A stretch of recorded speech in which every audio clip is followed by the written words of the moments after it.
By 1764, the Whitmore estate stood like a monument to invisible conquest, 2 stories of stone and timber atop a hill that overlooked the very towns it quietly harvested. The workshop, once humble, now spanned multiple wings. Beneath it, a maze of cellars and tunnels, each chamber colder than the last, where silence lived like a second skin. No one spoke of the smell anymore. The apprentices learned not to ask. They were given clean work, carvings, embossing, gilding. Their loyalty was bought with steady pay, warm meals, and strict boundaries. The door to the lower level remained locked. And in this careful structure, a religion beneath religion was born. Nathaniel had stopped viewing himself as a craftsman.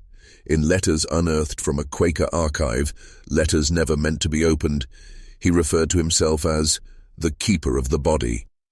He believed he was doing what the early church had lost, sanctifying the material, bringing the divine into the flesh through sacrifice. The church, he claimed, had grown weak by relying only on faith. He would restore its power through tactile sanctity, pain rendered sacred. You're starting to see it now, aren't you? This wasn't just murder. It was theology, a distorted gospel written in human remains. And yet, the victims kept vanishing. By the end of the decade, nearly 30 individuals had disappeared from surrounding counties. The same pattern: pious, isolated, unmarried, without heirs. The Whitmores had become experts at identifying the invisible, those society would remember only as rumors, and when their relics appeared in churches weeks later, no one made the connection. Why would they? The relics were said to be centuries old, European, holy. But in one of Sarah Whitmore's recovered journals, a disturbing line appears beneath a list of deliverances. Their names fade when the relics shine. That is our divine exchange. Read that again. This was never about grief, never about morality. It was about conversion, not of souls, but of human life into religious capital, and the machine ran flawlessly. Until one of their own, a boy named Daniel Foster, asked the wrong question. He wanted to know what was kept in the lower cellar. That question would cost him everything, but it would also plant the first seed of destruction. Daniel Foster was 17 when he entered the Whitmore household, a wiry, intelligent boy from the Philadelphia outskirts, taken in after his father perished in a foundry fire, quiet, obedient, grateful, the perfect apprentice. At first he worked on carvings, bookplates, crosses, communion chalices. His skill was evident, and the Whitmores praised him, cautiously. He wasn't like the others. He listened too well, asked too little, watched everything. Within months, Daniel noticed something strange. Deliveries late at night. Wooden crates with iron clasps unloaded silently into the lower cellar. Once he caught a glimpse inside one, black velvet pouches, damp with something thicker than oil. He said nothing, but he began to write.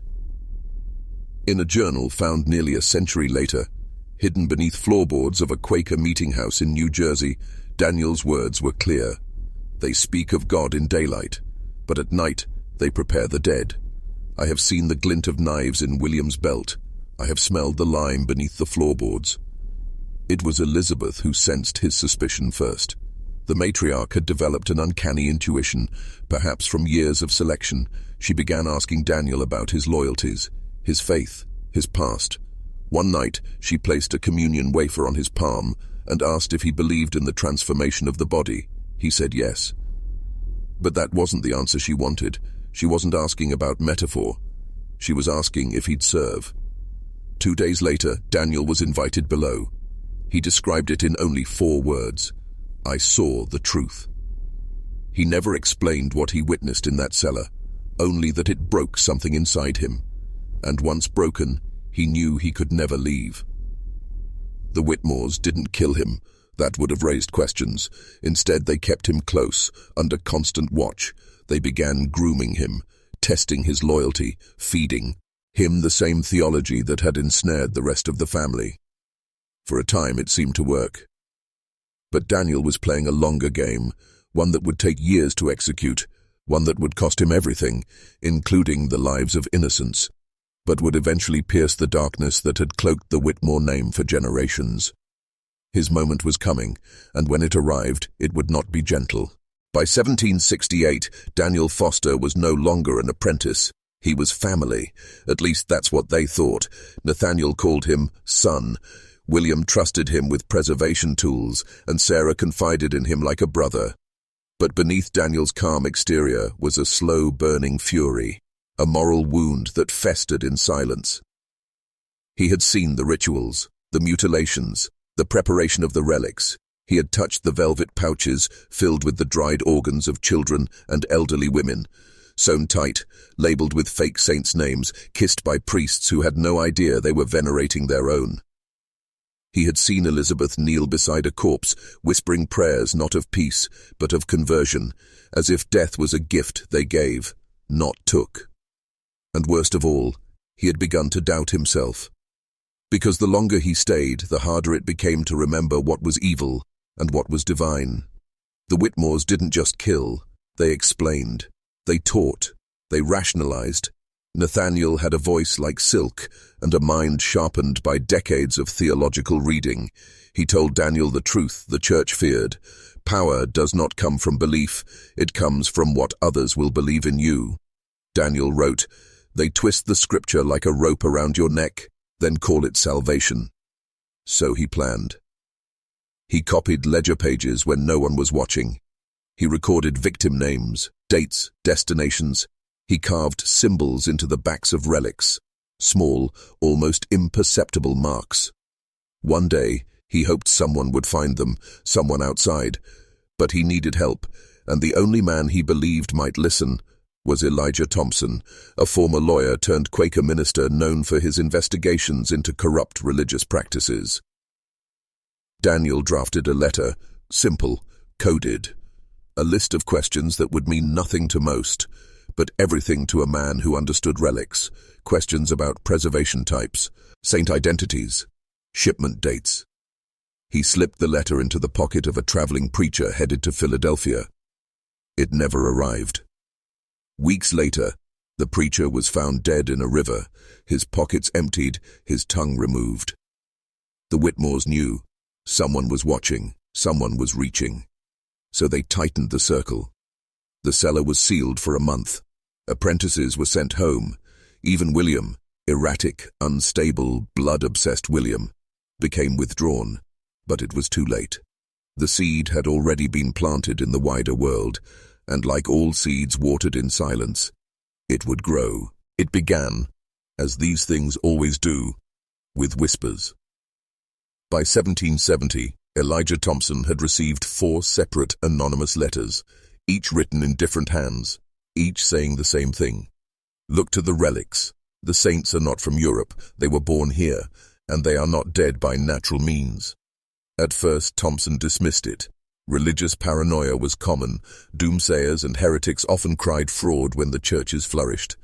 But when he visited a Quaker meeting house in Bucks County, one recently gifted a 14th-century healing relic from the Whitmore workshop, he saw something that unsettled him deeply. A finger bone, encased in glass, preserved too perfectly. The marrow still red. He made inquiries, quiet ones. Every trail led back to the same place, Chester County, the Whitmores. He traveled alone, under the pretense of evaluating Quaker craftsmanship for the yearly meeting. When he arrived at the estate, he was greeted by Elizabeth, who, despite her age, appeared untouched by time. Her voice, he later wrote, was calm as a still pond, but cold like the water beneath it. Nathaniel was absent, William nowhere in sight. Only Thomas remained visible, smiling too much, speaking too little. Elijah asked to see their work. They obliged. He toured the upper workshop, admired the craftsmanship, took notes, nodded with respect. But his mind kept drifting to the floorboards. That night, he lodged in a small church 3 miles away. And there, he met Daniel. Daniel didn't speak at first. He simply placed a bundle on the table. Inside, fragments of letters, charcoal rubbings of engraved symbols, a child's embroidered nightdress, stained with blood. Then he said, "They don't make relics. They make martyrs out of the living." It was enough.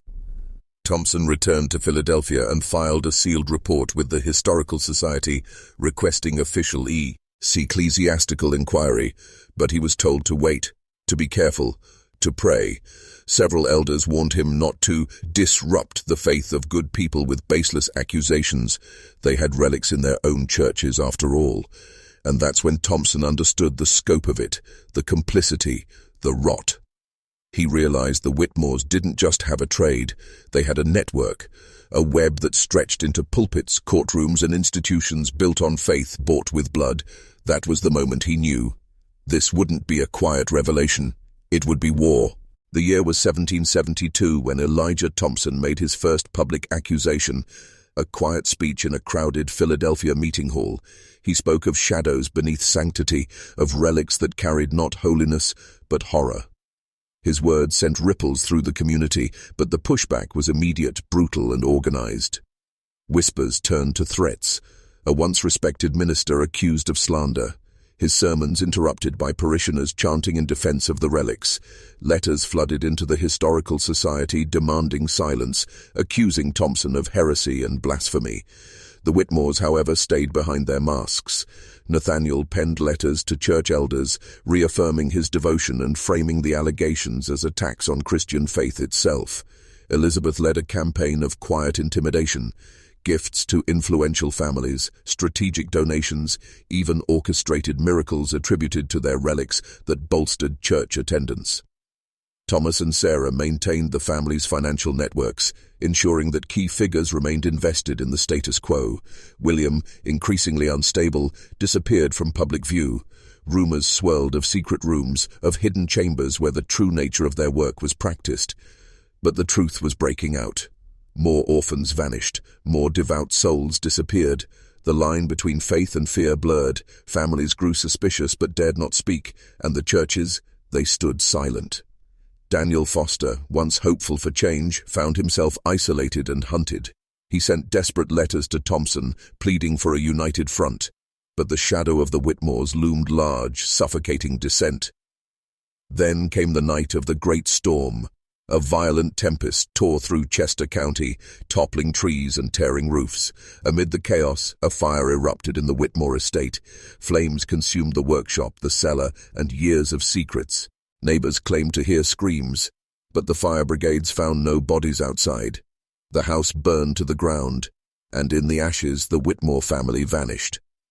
Yet the relics survived, scattered across churches, hidden in vaults, their true origins still buried beneath layers of deception.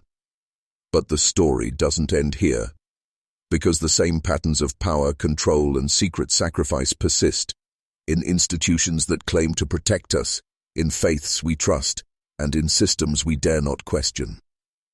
Are you ready to look deeper? The Whitmore fire was no accident. It was a carefully orchestrated endgame, a purge disguised as disaster. Nathaniel knew the walls were closing in. The pressure from ministers like Elijah Thompson, the suspicions stirring in local communities, even whispers from government officials wary of scandal. The family had to disappear, or be exposed. But disappearance was not surrender, it was transformation.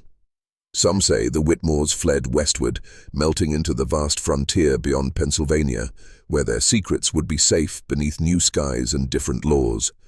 Others believe they integrated into rising power structures, planting seeds of their dark theology within secret societies and political institutions.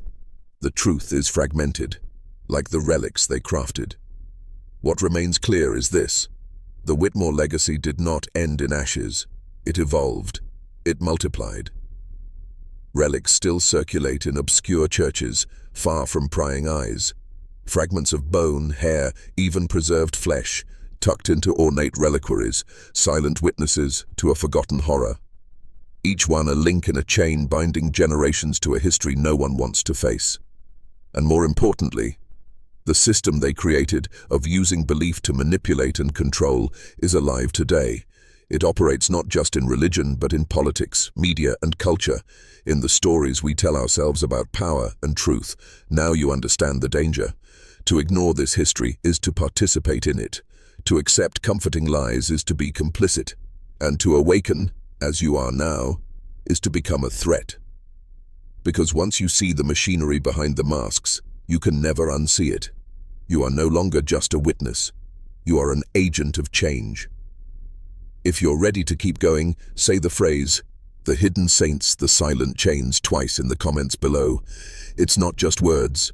It's a key, a lock, an awakening.